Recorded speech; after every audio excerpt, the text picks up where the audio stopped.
Fala galera, tudo bem com vocês? Hoje é a 4ª temporada que vai ao ar e olha, tem muito episódio muito interessante e se você ainda não assistiu, aproveita para se inscrever no canal do YouTube, não esquece de comentar e se inscrever, pedir para amiga, por irmão, para família, para todo mundo, porque já vai ajudar para eu trazer mais convidados interessantes.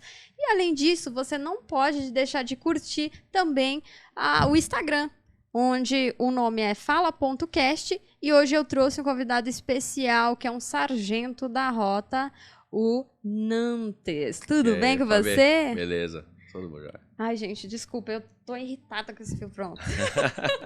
Tava batendo? Não, tava batendo aqui o fio, acontece, né, gente? Sim, acontece, normal. acontece, pronto. Tranquilo. É que tem certas coisas que me irritam e eu... Tudo bem com você? Tô bem, e você? Maravilha, tudo certo. Bom. Agradeço a sua presença, a sua disponibilidade hoje. Eu sei que sua vida é extremamente corrida, mas eu fico muito feliz de você ter parado um pouco o seu dia para vir gravar hoje comigo. Imagina, eu que agradeço o convite aí. Pra mim é uma honra, uma satisfação poder estar falando contigo aí sobre a minha profissão, né? Legal. Vamos lá. E vamos lá. Quem era o Nantes antes de se tornar sargento?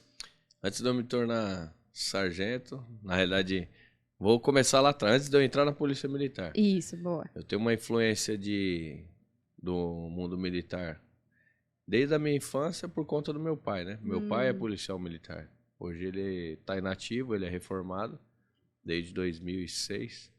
Porém, eu sempre tive ele como espelho, como referência. Legal. Então, assim, até meus 12 anos... Na minha cabeça, vou ser policial, vou ser policial. Não tinha outro. Cresci dentro do quartel, jogava bola dentro do quartel. Ah, que legal. Convivia com os amigos dele, então... Eu não tinha... Assim, eu não era o meu... Toda a minha referência da infância era os amigos dele, ele, enfim. Então, aquilo lá é o que eu queria pra mim. Passou-se o tempo, eu comecei a trabalhar de chaveiro com os meus tios. Minha família é uma família tradicional de chaveiro em Osasco. Chaveiro mesmo, faz cópia de chave, arruma, fechadura. E aí, com uns 11 anos, 11 para 12, eu comecei a trabalhar de chaveiro. Então eu meio que abandonei essa veia que eu tinha pro mundo policial. Deixei de lado, não tinha mais interesse. Trabalhava com os meus tios. Só que aí, aos 18 anos... aí fase de exército, alistamento e tal, aí bateu aquela vontade de novo. Falei, puta, mano, eu vou prestar o concurso. E aí foi onde eu prestei o concurso e ingressei na Polícia Militar. Ah, que incrível. E aí, como que foi, né, pra você, desde o processo que você fez o concurso, pra você teve dificuldade de passar no concurso? Você passou de primeira? Como que foi? Na época eu não estudava muito, tá? Porque colégio público, a cobrança não era tanta, já estava nessa transição aí que eu digo como um afrouxamento da educação. Eu vejo que, infelizmente, hoje a educação, o ensino público, ele não é suficiente não é mesmo, porque pro aluno. Já estava nessa fase de afrouxamento. Eu costumo dizer que eu peguei a parte rígida, desde que a professora arrancava... batia moleca, né, na mão, né? Ali. Acho que era moleca o nome era uma sandalinha que as mulheres usavam antigamente. Acho que era moleca. Ela arrancava a sandalinha dela e dava uma surra no aluno. Nossa! Bater com régua. O professor era um segundo pai. Ele fazia o papel de educador mesmo. E aí, pós-Estatuto da Criança e do Adolescente... pós pressões políticas em cima das secretarias de educação, que eu lembro ainda dos professores, porque eu tenho professores na minha família também. Certo. E eu lembro deles falando assim, se gritar com o aluno, vai ser preso. Enfim, colocaram muito medo nos professores no início desse processo. Então houve esse afrouxamento. Então, quando eu estava no ensino médio, imagina, né? Eu nem entrava na sala de aula e ia passando de ano. Então eu não tinha uma base assim curricular para que eu pudesse realmente passar e prestar o concurso e passar de primeira. Aí, após isso aí, surgiu essa oportunidade do concurso. Aí eu comecei a me empenhar e estudar por conta na época, né? Certo. E o concurso, assim, diferenças de hoje, por exemplo, internet era algo raro. Sim. Na época era linha de escada. Quem tinha ainda era linha de Nossa. escada.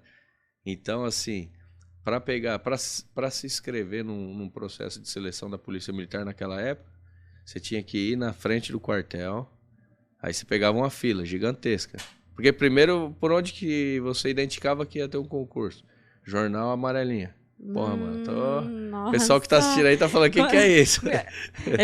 Já Galera. vai, dá uma traduzida aí pra galera que não... Jornal Amarelinho era toda a banca de jornal, toda semana saía várias edições de um jornal que ali eram anunciados vagas de emprego, vagas de concurso. Tinha lista telefônica, né, também. Existia lista telefônica, nessa época, guia de ruas. Era tudo que era comercializado numa banca de jornal. E esse jornal Páginas Amarelas, que era mais conhecido em acho que qualquer lugar do Brasil tinha Páginas Amarelas.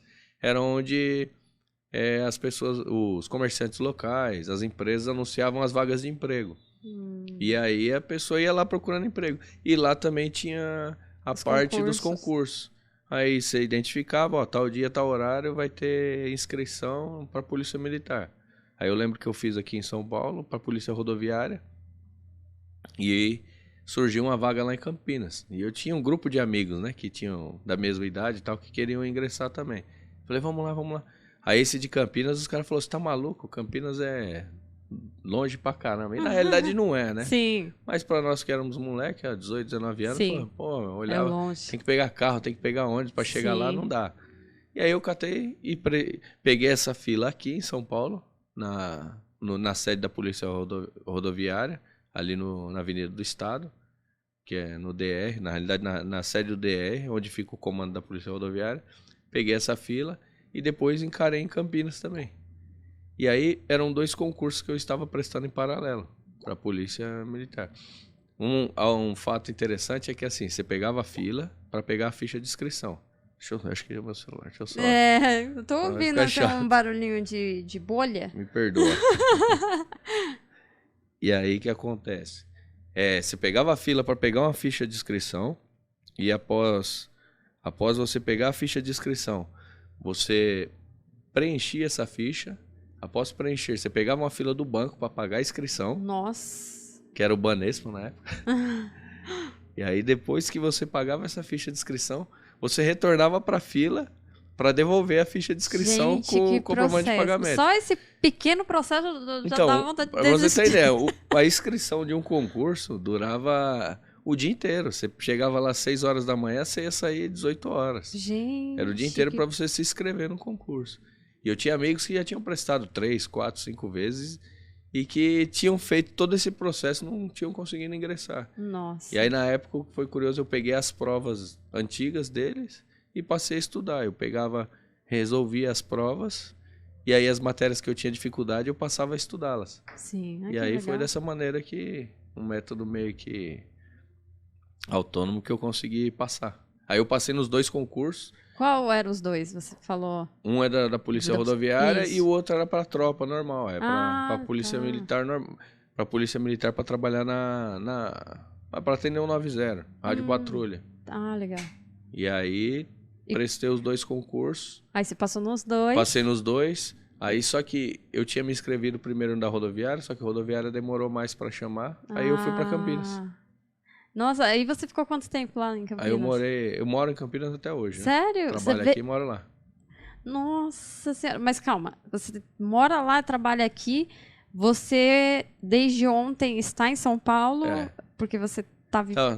Tava em missão, sim. Gente, então é uma correria. Não, grande. Não, mas assim, acostuma, né? Acostuma. Já tem 12 anos, 12 para 13 anos que eu estou na rota, né? Então eu já acostumei com esse ritmo. E eu vou falar assim, eu nem reclamo, porque eu tenho amigos que estão na rota que moram a 400 km de distância. Já tive amigos que moravam a quase 700 km de distância.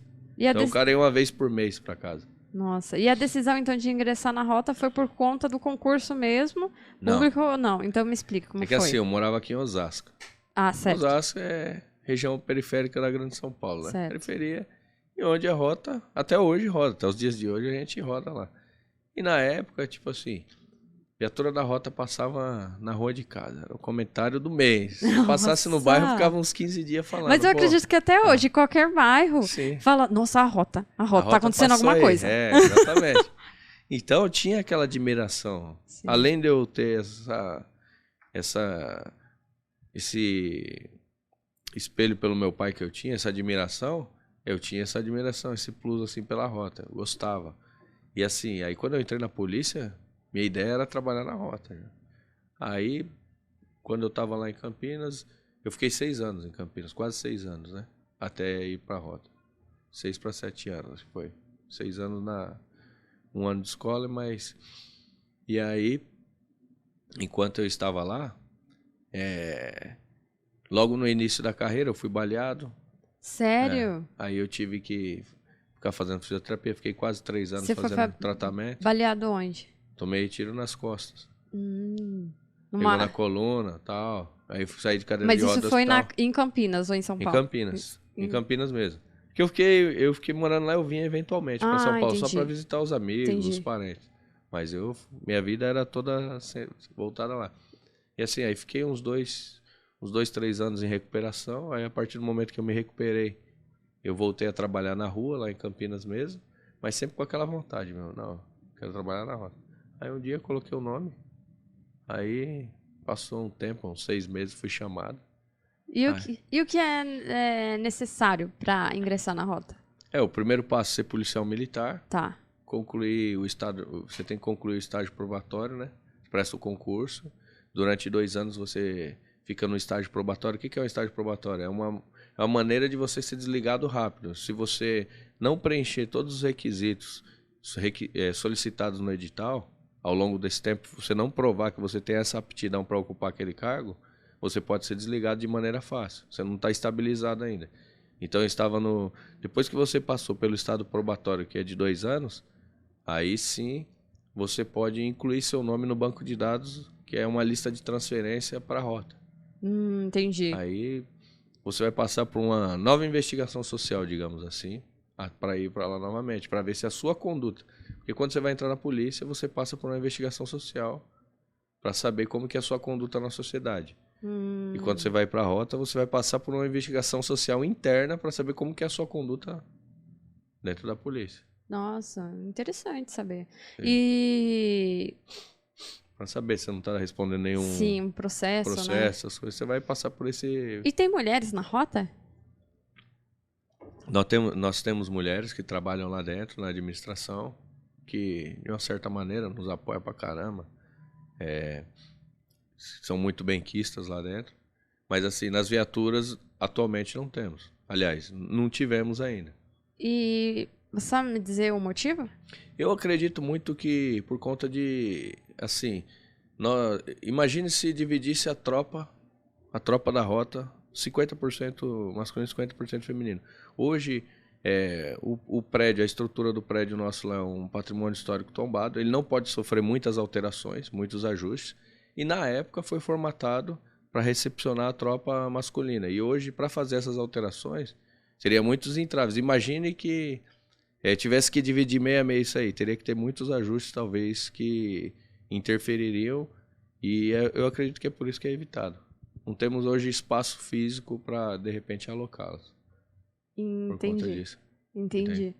E como funcionam os treinamentos? Os treinamentos? Isso. Tem diversos, né?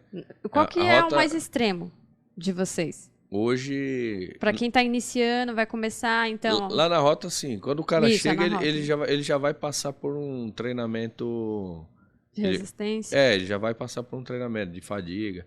Ele já passa, logo no começo, já dá uma, vamos dizer assim, uma limada para ver quem tá afim mesmo de continuar. E como que é? Assim, você pode contar um pouco de como que funciona o treinamento que eles fazem? São treinamentos similares ao das Forças Armadas. Todas as tropas especiais têm um treinamento. Por quê? Treinamento, vamos dizer assim, que envolve atividades físicas, que envolvem ações com disparo de arma de fogo, treinamento... Tá. São treinamentos específicos para verificar a aptidão daquela pessoa que se candidatou para verificar se realmente ela vai reunir condições de continuar ali. Entendi. Porque, assim, quando um policial ingressa na rota e ele passa a fazer parte do corpo, ele a partir do momento que ele integra uma equipe, a minha vida depende da dele. Então ele tem que ter aquela aptidão. Porque ele será uma peça da engrenagem. E a partir do momento que ele falhar, minha vida corre risco. Sim. Então, por isso que são diversos treinamentos que vão ter que... Ele vai ter que passar, vai ter que ser submetido para verificar esse vai dar continuidade nos trabalhos, não vai atrapalhar. Entendi. Então é por isso. A rota é considerada o BOP de São Paulo? É assim, muita gente faz essa comparação. Né? Mas assim, são modalidades, eu digo que são modalidades de policiamento diferentes. Por exemplo, eu não tenho conhecimento técnico suficiente, aprofundado para falar sobre o BOP. Eu nunca visitei eles, assim, mas por tudo que eu já conversei com alguns amigos que me trouxeram à luz a respeito do tema, o que acontece? O BOP ele é uma tropa aquartelada. Ele é uma tropa que, de repente, se a gente for fazer um comparativo aqui em São Paulo, ele seria uma tropa parecida mais com o GAT, com o COI. Entendi. São tropas que saem para as missões específicas. E a rota não, a rota ela exerce um patrulhamento tático, preventivo. Tá. O que acontece? Igual as viaturas que você vê da rota patrulhando aqui, talvez, eu acredito, não vou te dar certeza, mas por tudo que eu já fiquei sabendo, no BOP você não vai ver. O BOP vai ser assim, ó, tem missão no Morro Tal, eles vão subir lá. Inclusive, assim, no Brasil, eu acredito que não tem ninguém melhor que eles na tomada de morro. Entendi. Por exemplo, que eles se preparam para aquilo, para aquele tipo de missão. E as missões nossas aqui são um pouco diferentes. E falando de morro, o filme Tropa de Elite tem muitos treinamentos pesados. Sim. Isso acontece também no treinamento do BOP? Desculpa, do BOP não, da da rota. Nós temos um curso lá que é bacana. Eu não posso dar muitos detalhes. Ah, você não pode falar. Eu sou instrutor dele também, mas aproveita aí para convidar os amigos aí, os policiais militares de todo o Brasil aí, entrar em contato com o nosso GT. Geralmente é aberto às tropas especiais do Brasil inteiro aí, das polícias militares, para que venham fazer o curso conosco. É um curso bacana. Ah, mas como funciona? Eu queria um pouco mais de detalhe. Ah, você não pode falar nada? Eu não posso. Tá bom. É um curso assim, mas é um curso muito...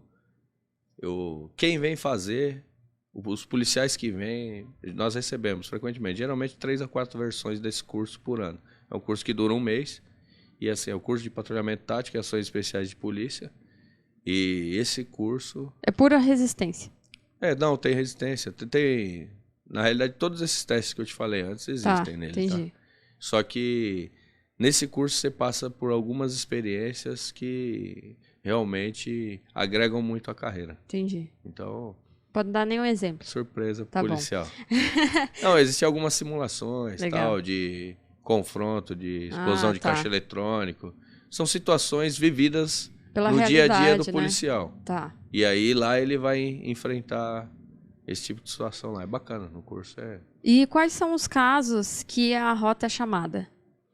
A rota ela atua geralmente nas ocorrências mais graves. Eu vou te falar assim. Por exemplo, recentemente teve o roubo do aeroporto em Campinas.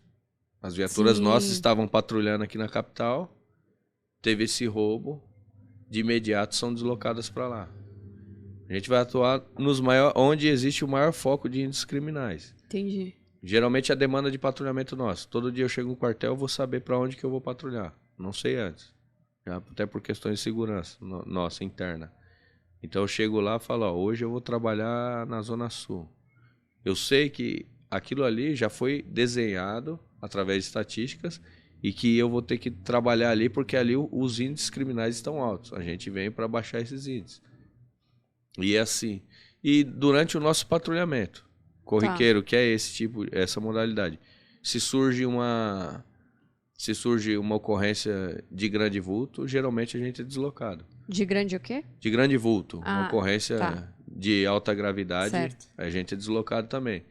E muitas vezes também em operações pré-organizadas também a gente atua. por exemplo. Nesse caso, vocês também são chamados para entrar nas comunidades que tem baile funk ou não é o caso de vocês? Nós só agimos mediante ordem. Ah, tá. Tá bom. E porque eu acredito que por questões políticas, recentemente, até os policiamentos locais foram afastados desse tipo de situação. Né? Mas se, por exemplo, a Rota ela é o primeiro batalhão de choque. Sim. Se nós recebermos ordem, falar, ó, tem que ir lá e desobstruir aquela via que está sendo impedida. Entendi. Nós vamos nos equipar, vamos levar tudo que é material que a gente tiver e a gente vai cumprir essa determinação. Mas nós só atuamos mediante ordem. Tá. E qual foi a situação mais tensa que você já passou? Mais tensa? É. Em que sentido, assim? No sentido de... eu posso perder minha vida agora. Porque foi realmente a situação mais tensa que você estava em um confronto e foi um momento... Eu sei que tem vários momentos, assim, de serviço, mas é o mais extremo. De serviço eu não lembro, assim, nenhuma de...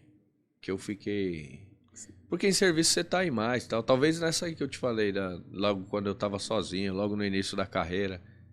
Não foi na Rota, né? Sim. Mas foi no início da carreira. Esse dia eu achei que eu morreria. Eu comecei a tomar os disparos nas costas, eu falei... Mas você pode dizer como que foi essa situação? A sensação ou a... Não, a situação mesmo. Onde você estava, se você estava trabalhando... Nós estávamos na pizzaria, estava de folga. Você estava na pizzaria? Na pizzaria em Campinas. Aí os indivíduos chegaram para roubar. Eles anunciaram o assalto, um mostrou a arma. Eu não percebi, passou 2 nas minhas... Aliás, eu até vi o reflexo deles passando nas minhas costas.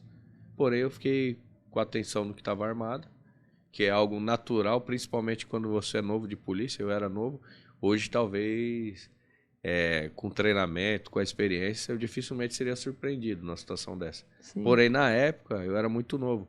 E era algo que é natural do ser humano, ele travar, ficar com a visão em túnel. E eu fiquei com a visão em túnel naquele indivíduo que estava armado. Eu saquei minha arma, passei praticamente a duelar com ele. Só que aí os que estavam à retaguarda começaram a me alvejar. Esses que me atingiram. E atingiu apenas você ou quem estava ao seu redor? Atingiu só eu. E aí, quando eu tomei o primeiro disparo, senti uma pancada, o corpo pesado, me joguei no chão e continuei escutando estampido. Então, nessa hora, eu achei que eu morreria. Falei assim, puta, vou tomar um na cabeça aqui e vou morrer. Ficava passando na minha cabeça, repetindo isso aí. E procurando o cara, atirando e tal. Mas você chegou a acertar eles ou não? Eu acredito que eu acertei, mas porque nós estávamos entre um veículo. Ele estava do lado de lá e eu do lado de cá. Entendi. E quando eu me joguei, eu dei tiro por baixo do carro. Ah, sei. Então eu acredito porque tinha marcas de sangue no... Nossa. Mas, não sei. Desculpa, quantos tiros você levou? Não sei se... Eu tava com colete no dia. Eu estava com colete. Eu sempre andava de colete. Quando eu andava de moto, eu sempre andava de colete. Aí até foi uma orientação do meu pai, foi engraçado. Nossa. Fala pra ouvir o pai. Então eu acredito que eu esteja vivo hoje, inclusive, porque eu ouvi no dia, né? Eu estava de colete, pegou 2 no colete, um na coluna, nas vértebras entre L5 e S1, já aqui embaixo mesmo, na lombar, e pegou na coxa. E o outro bateu no carro, ricocheteou e estourou essa unha aqui, que ela é meio deformada até hoje. Nossa, ainda bem que você escutou seu pai, realmente, porque você talvez não estaria aqui. Morrido. É isso aí. E o que te motiva a continuar nessa área? No caso agora, né, da Rota. Eu vou te falar o que me motiva. Fala. Essa semana, eu vou até te mostrar que essa semana eu recebi. Essa semana eu recebi uma mensagem, foi até de um podcast que eu fui de um camarada meu. E ele mandou um vídeo. Aliás, ele perguntou a respeito de uma ocorrência, qual que é a primeira ocorrência? Eu tinha me envolvido numa ocorrência em Campinas, que os marginais estavam roubando a moto, estavam agredindo a vítima, dando coronhada, estavam judiando do menino. Era um menino novo na época, né? Uns 18 anos. E aí no dia ele... Vou ver se eu pego ela aqui, tô tentando pegar aqui. E aí no dia eu consegui intervir, um dos marginais morreu. E eu falei bem por cima no podcast dele, como eu tô falando aqui. Sim. Só que aí a vítima da ocorrência, que é o Caio... Ele te mandou um áudio? Ele mandou um comentário no vídeo. No vídeo. Ele escreveu assim, ó. Obrigado por salvar minha vida. Eu era vítima nesse dia. Meu pai e minha mãe estavam na outra moto e minha irmã passou por mim de carro. Os vagabundos me abordaram, acoranhado e tudo. De uma outra vítima no dia anterior que falou que os indivíduos dispararam contra ela também. Que teve que sair correndo do meio do mato. Isso ele está falando da outra vítima também. Sim. Gostaria de um dia poder encontrar o senhor para agradecê-lo pessoalmente e lhe apresentar meu filho. Deus lhe abençoe, segurança e minhas orações. É isso aqui que me motiva. Fala pra você assim, fala, ganha bem? Não ganha. Mas aqui, ó, não tem pagamento melhor que esse. Você receber uma frase dessa de uma pessoa que talvez poderia não estar nem mais viva. Uma pessoa do bem. Então, meu motivador é isso aí. E o que você acredita que deveria mudar? No dia, eu desmaio. Toda vez que eu leio isso aqui, eu choro. Porque no dia que o Cauã me mandou, eu tava a caminho do trabalho, tava dentro do carro assim, comecei a chorar. Porque isso aí é da hora, mano. Isso aqui pra qualquer policial, pra qualquer homem guerreiro que sai de casa e fala assim, hoje eu vou defender, hoje eu vou fazer com que o bem vença o mal. Esse aqui é o pagamento pra ele. Ele recebe esse tipo de reconhecimento, não tem preço. Tá Com feliz, certeza. tá satisfeito. Com certeza.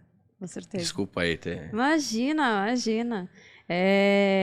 Eu gosto de ouvir relatos que, de fato, deu pra ver, conforme você começou a ler, eu sentia a sua emoção daqui. Porque ajudar o próximo, que é a sua área, Sim. salvar a vida, principalmente, é algo que não tem preço, de fato. É E você falou mesmo, isso não é algo que é a Fabiana do Fala que a gente tá falando. Vocês não ganham bem, não é só a rota. Mas todos os policiais civis, enfim, Sim. de rodoviária, ninguém ganha bem, né? E a gente sabe que é um trabalho extremamente pesado, porque além de vocês estarem ali para salvar a vida de outras pessoas, vocês arriscam a vida de vocês todos os dias. É isso aí. É. E falou, a gente tá arriscando a vida, tá correndo, tá. Mas quando você tem um reconhecimento desse, você não nem pensa. Você nem pensa assim, ó, compensa. Tudo vale a pena. Não tem problema. Incrível. A gente se desdobra, às vezes faz um bico. Polícia faz bico, não dá pra falar que não. Embora não, assim, não é autorizado de fato pelo regulamento, tal. O regulamento tá pausado também, tá sofrendo algumas alterações. O policial faz bico, ele tem que trazer um complemento. Sim. E aí nesse barato vai falar assim, não tem problema, a gente faz bico, mas vamos continuar fazendo o que a gente acredita. Que é o certo, né? Que é o certo. Assim, teve uma ocorrência também que pra mim, essa aí é uma das melhores que eu atuei, assim, que eu recuperei aquela motinha. Sei. Ela tava bem velhinha, bem zoada, a molecada roubou de um cidadão e eu abordei ele na entrada de Guarulhos. Peguei essa motinha, abordei, aí pedi pros policiais que trabalham comigo, me auxiliando, verificar produto de roubo, foi roubada. Aí era uma moto bem zoada mesmo, assim, tava bem deteriorada. Acho que a molecada que roubou começou a arrebentar ela. Sim. Pra não reconhecer, provavelmente, né? Não, e também começaram a Modificaram. arrebentar, porque o bem não é dele, né? Então ele sim. pega o bem, ele não cuida. Ele Sim. acabou de roubar, veio fácil pra ele detona mesmo. Entendi. E assim, aí tava bem deteriorada. Eu lembro que eu falei, não, vamos levar pro DP, eu quero, pá, tal, vambora. E quando eu cheguei na delegacia, entramos em contato com a vítima, e a vítima que chegou era um carteiro. Eu lembro que ele era um carteiro. Tadinho. E ele chorava, ele me abraçava na delegacia e falava, obrigado. Eu tinha que sair 3 horas mais cedo de casa pra poder ir trabalhar, depois que roubaram essa moto e tal. Nossa, Então, pra mim, esse tipo de ocorrência que me motiva. Você fala, caramba, olhar no olho de uma pessoa e falar, caramba, hoje eu fiz a diferença na vida de uma pessoa boa. Sim. É isso aí, esse é o meu combustível. Nossa, E o dos meus irmãos, tenho certeza que é também. Os seus pessoal... irmãos também são? Não, meus irmãos que eu falo, meus irmãos de farda. Ah, tá. Do pessoal que trabalha comigo. Nossa. Meus irmãos não... Ah, entendi. Eu achei que era. Nossa, você falando até eu fico emocionada, porque tudo que envolve o bem, que eu acredito que é o certo, de ajudar o próximo, pra mim fundamental. Sim. Então, eu também me emociono com isso, mas eu não pisquei, eu não fico piscando, senão vai borrar a maquiagem, mas eu fico muito feliz de você trazer essas histórias, porque eu acredito que isso também me motiva a continuar trazendo histórias sobre carreiras, porque eu Sim. sempre falo, trazer histórias de carreiras também envolve o pessoal, não tem como, principalmente a sua profissão, é 100% pessoal, né? Porque é Sim. igual você falou, um carteiro, ele te abraçou, era uma forma de ele ir trabalhar com a motinha dele. Sim. Independente se era simples, se era velha, é a moto dele. Era o meio de É a transporte conquista dele. dele, foi a Exato. conquista dele. Então, eu acredito que até hoje, com certeza, ele lembra de você ter ajudado. E não sei se a conduta de todos os policiais seriam de levar para o DP essa moto, independente de como ela estava. Mas eu acho que você ter pensado, não só em relação à moto, a situação, mas provavelmente de quem poderia Sim. recebê-lo de volta, acredito que isso foi a sua maior satisfação. Eu falo, isso é algo, assim, que hoje tá vindo, a gente tá contando aqui, mas Sim. isso é algo corriqueiro que acontece diariamente na polícia. Diariamente tem alguém que é salvo, diariamente alguém tem seu bem recuperado. Só que, assim, lembra no início que a gente tava fora, que eu falei pra você assim, muitas vezes as pessoas preferem publicar aquilo que denigre. Sim. Porque aquilo dá Dá mais audiência. ibope, dá audiência. É. E não publicam de fato o que está acontecendo, algo de bom que está sendo feito. Você Ainda acredita, bem. então, que a imprensa ela manipula muito os fatos? Existe uma boa parte que elas... na realidade, se a gente for debater disso aí, eu sei o porquê. Tem muitos profissionais de imprensa que nem sabem o porquê. Ele simplesmente chega lá o diretor dele e fala assim, ó, toma, eu quero que você fale isso e acabou. Sim. E a pessoa nem sabe, e ela tá recebendo dela, ela tá falando. Sim. Existe todo um... eu vou dizer assim, talvez numa outra oportunidade que é longa, é extensa para explicar sobre isso, mas existe um porquê de falar mal da polícia. Existe um porquê de falar mal, A gente principalmente da polícia. Tem? A gente tem tempo. Por que tem essa fama de falar mal da polícia? Eu vou te explicar da maneira que eu acredito e que eu acho que faz muito sentido, e já há anos eu estudo sobre isso, eu analiso. O que acontece? A polícia militar, todas as polícias militares do país, elas somadas, elas têm basicamente o mesmo efetivo que as Forças Armadas. Tá. Correto? E toda a polícia militar de todos os estados, perante a Constituição Federal, ela é tropa auxiliar do Exército. Certo. Ou seja, se o país entrar em guerra, qualquer situação que for, as polícias militares, por força de lei, acabam agregando o Exército, é tropa reserva do Exército e passa a fazer parte do Exército. Certo. Beleza? Beleza. Até aí Entendi. tranquilo, né? Tranquilo. Isso é o que está na lei. Certo. A partir do momento, porque você já ouviu bastante aquela frase assim, que, pô, não, acabou, tem que acabar, eu quero o fim da polícia militar, é uma frase em manifestações de esquerda geralmente falam muito. Eu nunca ouvi. Nós estávamos prestes a tomar um golpe socialista aqui no país. E o que acontece? Se você parar, voltar uns aninhos atrás, você vai ver que todos os países no entorno do Brasil conseguiram constituir o governo socialista, inclusive com o auxílio de quem governava o país anteriormente. Você pode olhar, vai procurar, o pessoal aí começa a dar uma olhada aí, vai verificar que foi muito dinheiro do Brasil injetado para que se formassem os governos socialistas no entorno do país. Sim. Certo? Então, ou seja, todos os nossos países vizinhos, boa parte, inclusive a Argentina, hoje, não sei se você conhece alguém de lá, mas eu conheci algumas pessoas, tive contato. E assim, para entrar da Argentina, dificilmente você consegue hoje, tá? Tá difícil mesmo. Eu tive recentemente em Brasília com algumas meninas que são argentinas, elas vieram para um evento de direita aqui e não conseguiam voltar para o país, estavam brigando para tentar voltar. A alegação é que, Mas mesmo por questões sanitárias, não pode nem sair nem entrar no país. Mas na realidade não é, porque está instalado já o socialismo lá. Beleza? Até aí tranquilo? Certo. Então, países em volta socialistas e o que acontece? Eu acabando com a polícia militar. Com o nome militar, transformando tudo em simplesmente polícia, ou seja, uma polícia civil, ela deixaria automaticamente de ser força auxiliar das Forças Armadas. Sim. Então, assim, quando fosse para ser dado o golpe no país, o golpe socialista, o exército teria que falar, peraí, isso aí está contra a Constituição, o presidente está fazendo, não pode, e o exército lutaria contra esse movimento. Sim.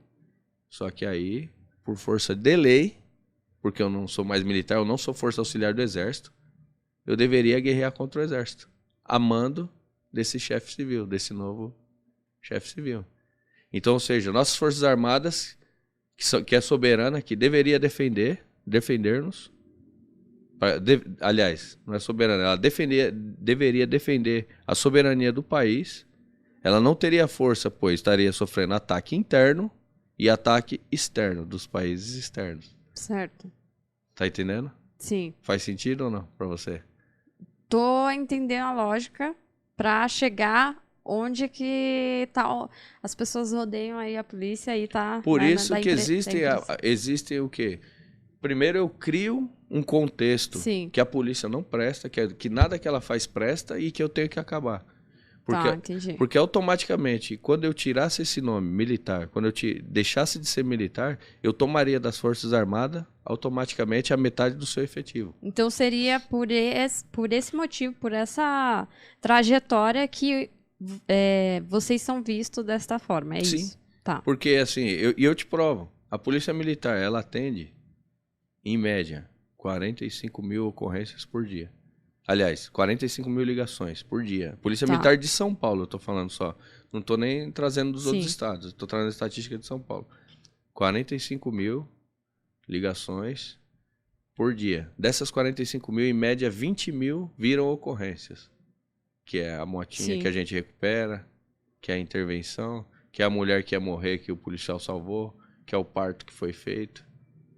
Assim, 20 mil atendimentos. É muita coisa. Aí, isso diuturnamente. É um dos únicos órgãos que funciona dia e noite. 24 horas por dia. Você ligar lá, vai ter alguém te atendendo lá. Às vezes demora um pouquinho, mas vai atender. E aí, é uma das empresas que mais trabalham no país, no estado e no país. Aí imagina, vamos fazer um cálculo rápido. A cada 3 dias, então, se é 20 mil por dia, a cada 3 dias, 60 mil ocorrências solucionadas. Certo. Se dessas 60 mil, se uma saiu o policial dando um empurrão em alguém, ou se exacerbando, de repente, um momento de estresse, agrediu alguém, É o que vai você acha que vai passar uma das 60 mil ou vai passar essa? Não, vai passar... Porque existe um papel para demonizar a Sim. polícia. É nesse sentido que eu falo para você. Entendi. E o que você acredita que deveria melhorar para a polícia em geral? Para a polícia em geral? É militar, rota, civil... Assim, é muita coisa para mim. Mas se você fosse resumir, assim, eu acredito que isso deveria melhorar para todos. Eu acredito assim que os órgãos em si de defesa, tanto de Estado quanto de União, eles não deveriam ser, por exemplo, subordinados a políticos. Tá. O sistema político hoje do país, eu não acho que seja o ideal para que lidere órgãos que deveriam ser independentes. Entendi. E o que é justiça para você? Justiça? É. Assim, você está falando da justiça órgão do judiciário ou justiça no meu sentimento de justiça? No seu sentimento. A justiça eu acho que é... Porra, perguntinha não. Assim, eu tô tentando responder de uma maneira que eu não seja mal interpretado. Sim, claro. A justiça, ela no meu ponto de vista, é algo divino e que tem que estar sendo tutelado a todo momento. Porque a todo momento alguém está sofrendo a injustiça. Sim.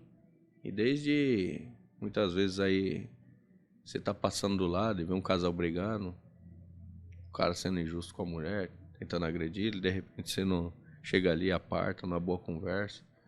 A justiça é algo que eu acho que é maravilhoso e que tem que estar a todo momento sendo tutelado. E que, assim, eu sou uma pessoa que eu luto pela justiça, diuturnamente. E eu sei que tem pessoas que é ao contrário, que elas lutam pela injustiça, que elas gostam, sentem prazer na injustiça. Então, com essa sua frase, você acredita que a justiça não é para todos? A justiça não deveria ser, mas infelizmente ela não alcança todos. Certo. Ela é para todos, Sim. mas ela não alcança Exato. a todos, infelizmente. Certo. Porque ela não vai alcançar aquela criança que está sendo espancada dentro de um cômodo no interior da comunidade que ninguém está vendo. Sim. Infelizmente. A justiça é para ela deveria alcançá-la. Mas ela está sofrendo aquela injustiça e não tem ninguém vendo, não tem ninguém para ajudá-la. Entendi. E o que você tem alguma frase que você utiliza, que você sempre fala para as pessoas, que é a sua frase, ou que você quer deixar um recado para as pessoas que irão assistir essa entrevista? É assim, eu tenho algumas frases, não sei se é nesse sentido que você está perguntando, tem algumas frases minhas que marcaram na internet, mas que não foram frases boladas. Não, é sua mesmo, de vida, que você acredita, fala, olha, entendi. é sua mesmo. Que você acredita, a sua filosofia de vida é essa, ou, eu tenho alguma frase de algum famoso também, que você fala, nossa, essa frase eu sempre utilizo porque eu acredito que faz sentido com o que eu vivo, para as pessoas que eu dou conselho, enfim. Eu sempre pergunto isso, porque todo mundo que vem aqui, eu falo pra falar uma frase, porque tem muita gente que passa por muitas coisas na vida e acaba deixando mesmo uma frase pra ela mesma, né? Uhum. E às vezes, quando ela vai dar conselho, ela fala, olha, eu tenho uma frase. Então acaba, né, eu tenho uma frase que eu gosto muito. Tem um grande amigo meu, irmão que eu falo assim, é aqueles mais achegados que irmão mesmo, o Daniel, Cabo Daniel de Campinas. E ele me deu uma vez um tanque de guerra assim, com 3 divisas, né? 3 divisas, são 3 riscos, né? 3 triângulos significam a graduação de sargento. Olha! E lá tem uma frase bonita, eu gosto muito dela e ele sabe. As amizades conquistadas nos campos de batalhas jamais fenecem, elas se eternizam. Então, nossa, que linda essa frase. Eu gosto dessa frase. Legal. Mas não é autoria minha não, ele que... Sim, não precisa ser, mas é algo que... É algo que é uma frase que eu sempre... Que você sempre lembra e que mexe com você. Sim, gosto muito.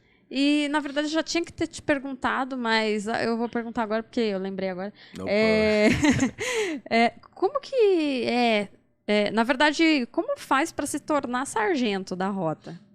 Na realidade, eu cheguei na rota, não era sargento, eu era cabo. Sim. A polícia militar, você ingressa como soldado. Certo. Soldado de 2ª classe, passou o estágio probatório que eu falei. Sim. Você é promovido à 1ª classe, soldado 1ª classe. O que é soldado de 1ª classe? Soldado primeira, existem 2 graduações, aliás, existem 2 divisões dentro da graduação de soldado. Então, quando ele inicia, antigamente, até antes de eu ingressar na polícia, alguns anos antes, existia o aluno bolsista. Então, dava problemas, por exemplo, na hora dele aposentar. Esse período que ele fez escola não contava. Então, para solucionar isso aí, criaram essa subdivisão na graduação de soldado. E aí passou a existir a graduação de soldado 2ª classe. E quando ele se formasse, passou o estágio probatório, soldado 1ª classe. Então, existe essa subdivisão na graduação de soldado. Aí, quando ele foi à 1ª classe... ele está habilitado para prestar concursos internos para graduação de cabo ou de sargento. Antigamente, na minha época, não podia. Você tinha que ser cabo, que aí era a próxima graduação. Você tinha 2 riscos, né, na gola, né, na manga, na época era na manga, 2 riscos, que aí era a graduação de cabo. Aí você tinha que aguardar um período para poder prestar o concurso para sargento. Certo.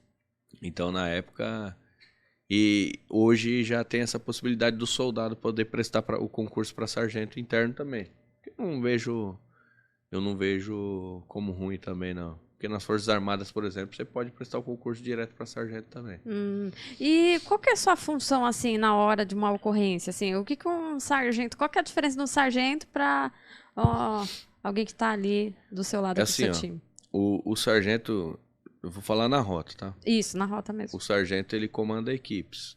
Tá, certo. O sargento é comandante de equipe. Assim, toda a responsabilidade legal da equipe está sobre ele. Então, assim, das tomadas de decisões está sobre o sargento, de uma equipe. Uma equipe, quando eu falo uma equipe, é uma viatura, tá? Ah, certo. Uma equipe é resumida a uma viatura com 4 homens. Entendi. 4 ou 5 homens. Pode trabalhar até 5 policiais numa viatura de rota. Então, a responsabilidade daquela viatura sempre vai ser do sargento.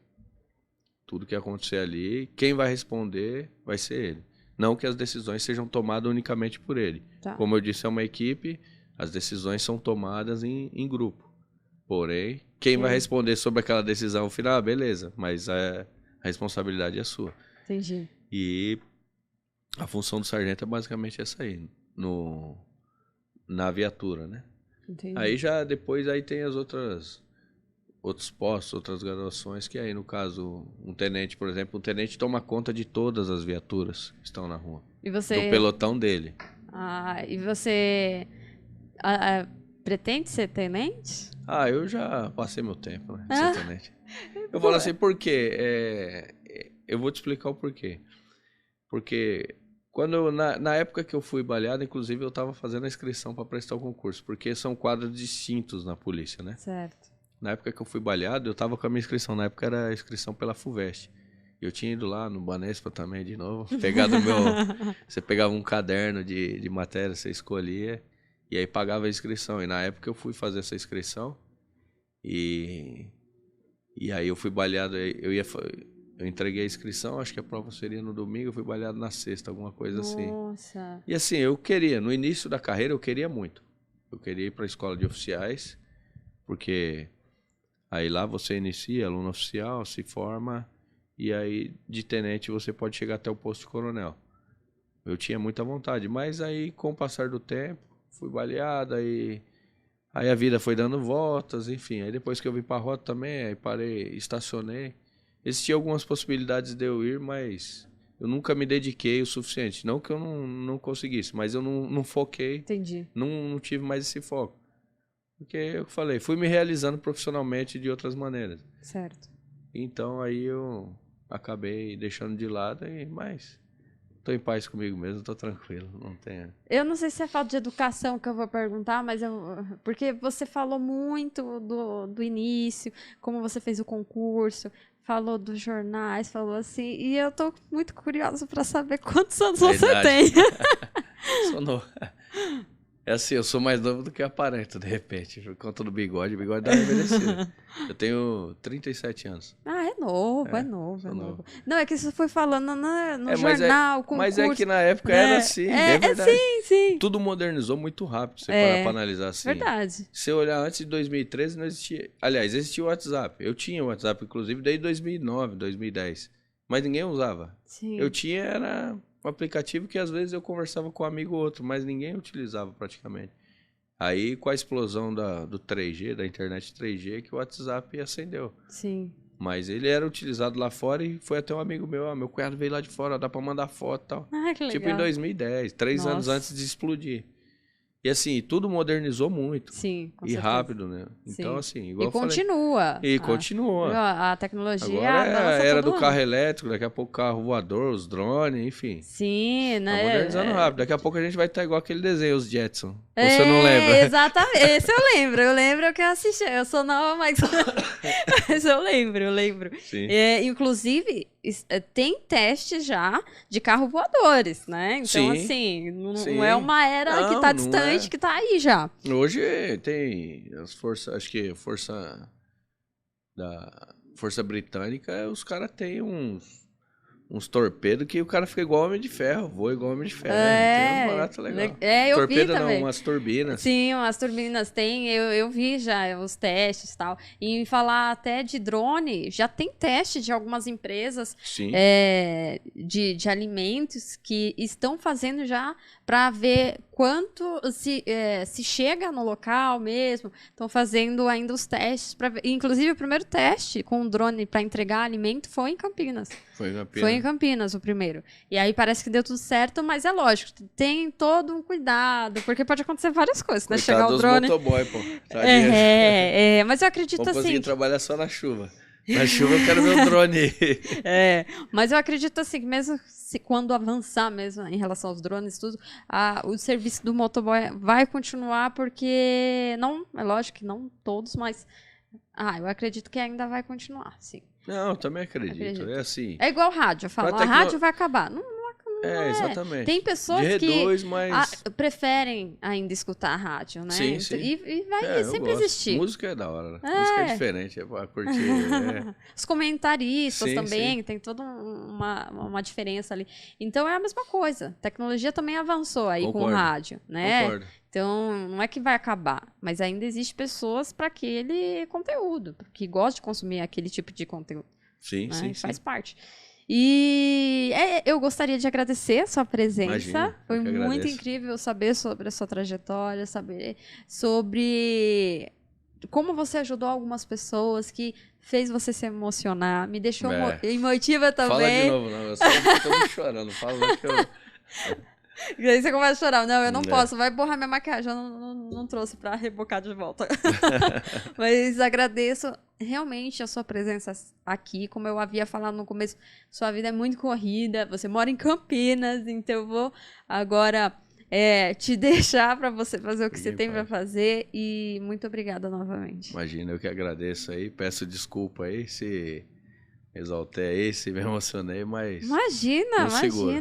Eu não tenho esse feitio de segurar mesmo, não. Então... Não, eu gosto que traga as emoções reais aqui pro FalaCast. É o que você falou. Sou verdadeiro. Tem que ser. Onde tiver, eu sempre serei.